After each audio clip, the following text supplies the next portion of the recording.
The Iran-Iraq War is one of the most complex, under-discussed, and influential conflicts of the modern era. Spanning 8 long years from 1980 to 1988, it became the longest conventional war of the 20th century. It shaped the modern Middle East, fueled rivalries that continue today, and left millions of lives permanently altered.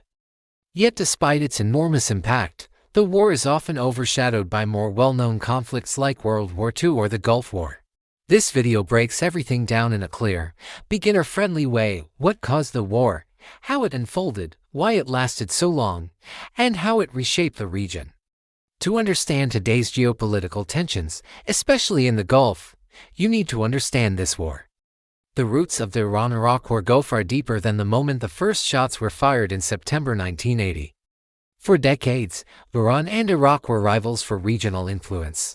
They shared a long and often disputed border, and both countries considered themselves natural leaders of the Persian Gulf. Iraq, under the Ba'ath Party and Saddam Hussein, was an Arab nationalist state. Iran, before 1979, was ruled by the Shah and closely aligned with Western powers. Both countries eyed the Shed al-Arab waterway, an essential economic gateway for oil exports, with suspicion and ambition. Treaties were signed and broken. Tensions rose and fell. But everything changed in 1979 when Iran underwent a revolution that dramatically altered the region's political landscape. The Iranian Revolution toppled the Shah and brought Ayatollah Ruhollah Khomeini to power. Suddenly, Iran transformed into an Islamic republic with a new ideological outlook that threatened traditional governments across the Middle East. Khomeini called for the overthrow of secular and Western-backed regimes, including Saddam Hussein's Iraq.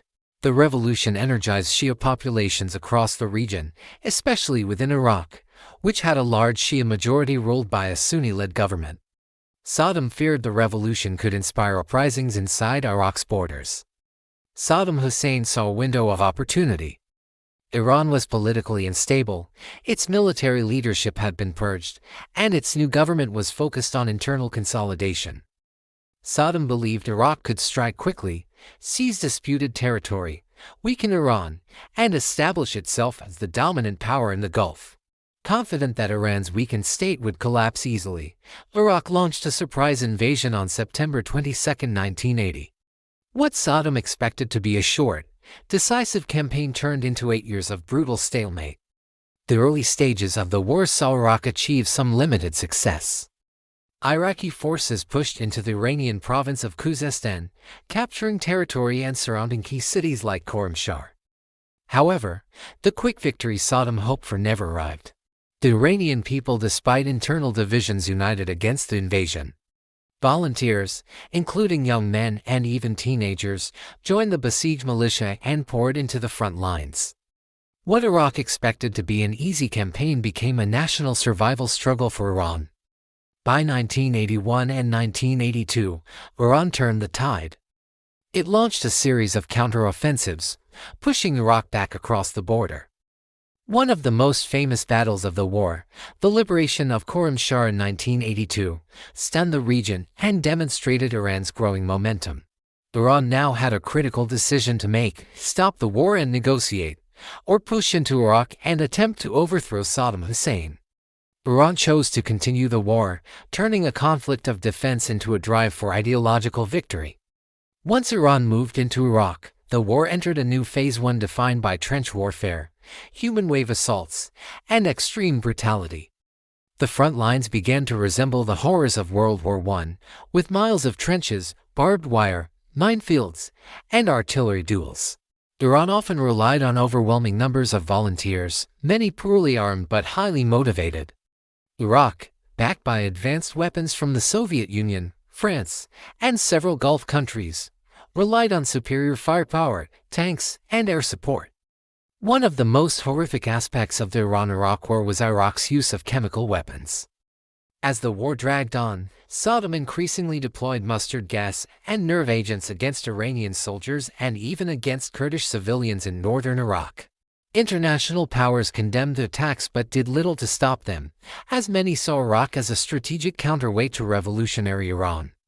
The haunting images of chemical victims became symbols of the war's cruelty and a dark reminder of how international politics often prioritizes power over human suffering.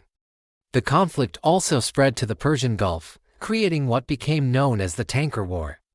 Both Iran and Iraq targeted oil tankers and shipping routes to hurt each other as economies and weaken foreign support. The United States, concerned about oil supply and regional stability, eventually intervened by escorting Kuwaiti tankers and clashing with Iranian naval forces. Although the Iran-Iraq War was primarily fought between two nations, global powers became increasingly involved as the conflict threatened international trade. By the mid-1980s, both countries were exhausted. Casualties were enormous. Economies were drained. Entire cities were destroyed. Yet neither side was willing to admit defeat. Iraq received financial and military support from Gulf states like Saudi Arabia and Kuwait, who feared the spread of Iranian revolutionary ideology. Iran, meanwhile, relied on sheer manpower and the motivational force of defending the revolution. Neither side could deliver a decisive blow. Several major operations defined the latter years of the war. Iran launched the Karbala offensives, attempting to capture the Iraqi port city of Basra. The battles were massive, involving hundreds of thousands of troops, but Iran failed to break through. Iraq, regaining strength, began a series of counterattacks using chemical weapons and superior power. Slowly, Iraq pushed Iran back toward the border. By 1988, the strategic situation had shifted dramatically.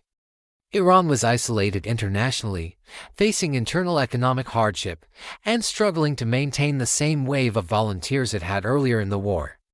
Iraq, armed with new weapons and supported by major global players, launched a final series of offensives that recaptured nearly all lost territory. Iran realized it could no longer sustain the war.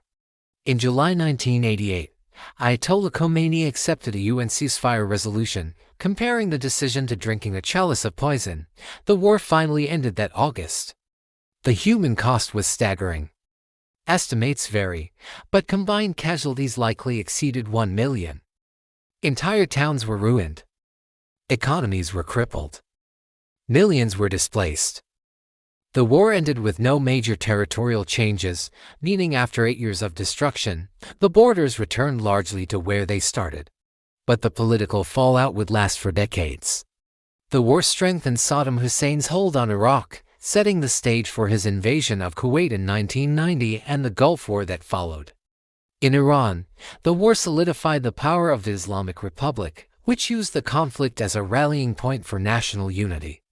The rivalry between the two nations persisted long after the final shots were fired. Regionally, the war deepened sectarian divides and influenced foreign policies across the Middle East. The conflict also demonstrated the devastating potential of chemical warfare and the limitations of international intervention.